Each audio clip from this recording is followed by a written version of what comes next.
नमस्कार। इस वक्त हम प्रयागराज महाकुंभ में आए हुए हैं और इस महाकुंभ में जहां दुनिया भर के लोग तो शामिल हुए ही हैं और साथ ही हमारे देश से भी कई लोग आए हुए हैं जो कई प्रकार के लोगों को एक्सप्लोर कर रहे हैं, लोगों को जागरूक कर रहे हैं। और इसी जागरूकता अभियान के साथ हमें जयपुर से हमारी एक दोस्त मिली है जो इस पावन, आप देख सकते हैं मेरे पीछे जो गंगा घाट है, इस घाट पर लोगों को योगा के लिए मोटिवेशन दे रही है। और मोटिवेशन सिर्फ दे नहीं रही है, खुद कर रही है। तो उनसे जानते हैं और बात करते हैं क्या है खास उनके लिए यह कुंभ महापर्व। नमस्कार, राम राम, हर हर महादेव। नाम बता दीजिए सब। मेरा नाम सीमा सिहोरिया है और मैं जयपुर कैमरे से को देख लीजिए। हाँ जी, मेरा नाम सीमा सिहोरिया और मैं जयपुर से हूँ। जी जी सर, मेरा यहाँ आने का उद्देश्य एक महाकुंभ को तो देखना था ही कि जो 144 साल बाद हो रहा है, और दूसरा उद्देश्य ये था कि यहाँ से पूरे भारत वर्ष से 40 करोड़ जो जनसंख्या आने वाली है उनको फिटनेस, योग, व्यायाम के प्रति जागरूक करना। हम एक चीज़ है जो मोस्ट इम्पोर्टेंट है, हमारा बॉडी को फिट रखना, बॉडी और माइंड को फिट रखना। उसके लिए गुरु मंत्र है योग। योग ऐसा सिर्फ एक एक्सरसाइज नहीं है, योग है एक, आप इसे साधना बोल सकते हैं, जो हमारे तन और मन दोनों को एक्टिव करता है। तो सर मेरा अभी 365 डे चैलेंज चल रहा है जिसमें मैं लगातार वर्कआउट कर रही हूँ और आज मेरा 174वां वर्कआउट डे चैलेंज है। तो मेरा दो पर्पज़ है, मैं सुबह और शाम वर्कआउट करती हूँ, मेरा वर्कआउट चैलेंज टूटना भी नहीं चाहिए। एक तो ये उद्देश्य तो है ही, और साथ में मैं चाहती हूँ मेरे वर्कआउट चैलेंज से लोग मोटिवेट हों कि वो सोचें कि हमारे लिए व्यायाम, योग, एक्सरसाइज, जिम, वॉक जो भी आप कर सकते हैं, not weight lifting, not heavy asana, जो भी आपसे होता है अपनी एज के अनुसार है।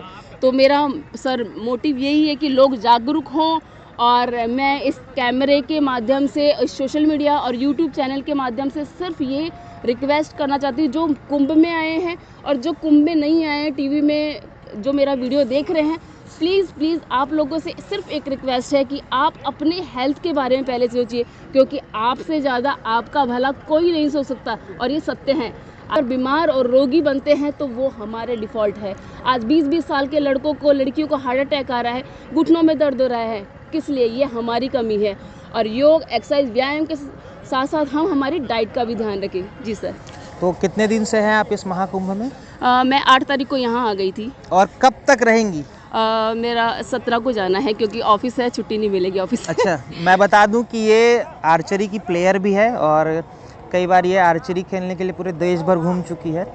और चूँकि आप पूरे देश भर घूमे हैं और इस महाकुंभ में देश भर के लोग भी आए हैं। जी। तो अब तक आपका एक्सपीरियंस कैसे रहा इस महाकुंभ में?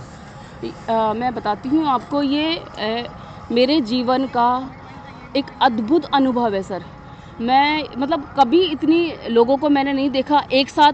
और मैं 8 तारीख को जब मैं अपने घर से निकल रही थी सुबह, तो मैं डाउट में थी कि मैं जाऊं या नहीं जाऊं। मैं अकेली आई हूं यहाँ पे जयपुर से, तो सोचा अकेली और लड़की और इतनी भीड़ में कैसे रहूँगी। और सच बोलती हूँ, यहाँ आकर मुझे मेरे शहर से भी सुरक्षित फील ही नहीं हुआ कि लोग पराए हैं। और यहाँ जो राष्ट्रीय एकता सर मैंने देखने को मिली, ऑसम, सैल्यूट है मेरे भारत महान को।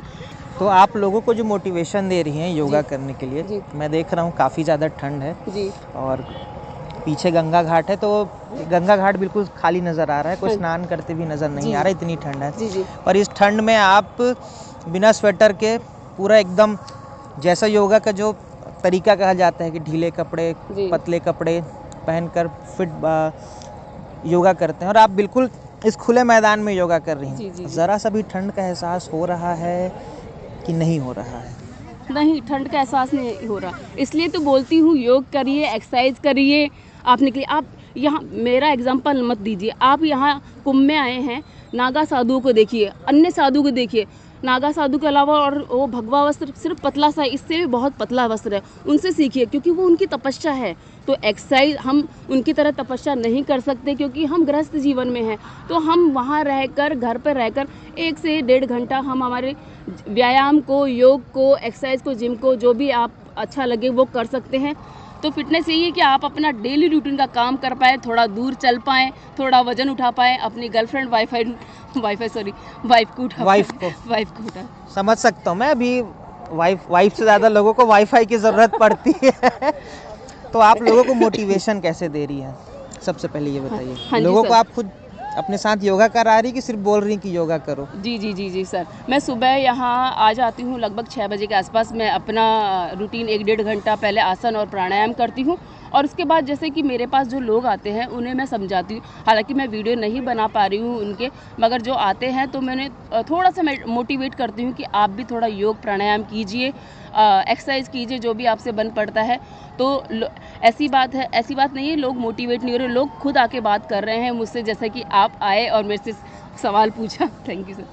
ठीक, तो ये थी हमारे साथ हमारे राजस्थान से जुड़ी एक दोस्त जिन्होंने लोगों को योगा के लिए मोटिवेट कर रही है और इतनी ठंड में भी योगासन को बढ़ावा दे रही है। और आपको मज़ेदार बात बता दूं कि इनका एक वीडियो मैंने देखा, ये सवेरे 3 बजे से गंगा घाट पर सूर्य नमस्कार कर रही है। मतलब सूर्य की पहली किरण के साथ इन्होंने गंगा घाट पर सूर्य नमस्कार प्रारंभ कर दिया और लोगों को जागरूक कर रही है।